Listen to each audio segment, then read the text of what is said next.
Sabi ko sa'yo, huwag kang magpasikot-sikot. Mas parami pa akong alam sa'yo kaysa sa alam mo. Ha? Huwag mo kami paikutin dito.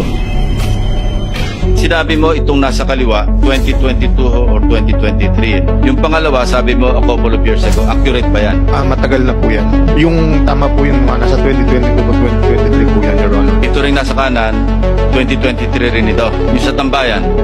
Opo, alam po nasa ganung year po yan, Your Honor. Okay, kanino yung tambayan na yan?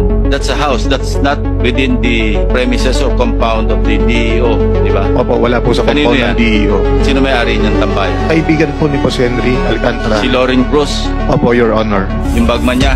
Hindi ko po masabing parang Dapat alam mo kung sino si Lauren Cruz. kilala ko po siya. Balininong ko po nga po siya. Kaya nga, so alam mong bagman siya. Kasi lahat ng mga dinodonate ni Henry Alcantara ng mga sasakyan kung kani-kanino, sa kanya nakapangalan yung invoice. Alam ko po. Oh, alam mo pala hindi ka nagsasabi ng totoo. Ang Your, sinasabi ko sa'yo, sabihin mo lahat yung totoo rito, wag ka na magpaikot-ikot. Your Honor, meron po akong isang papakitang Sige, picture go ahead, na go ahead. na magpapatunay na alam po ng boss ko yung tungkol sa mga pera. Meron pong picture dito na nag-aayos kami ng pera at kasama po siya. Putol po kasi yung katawan niya dun sa may blue. Engineer Alcantara, inamin mo na rin yata na ikaw yan eh, di ba?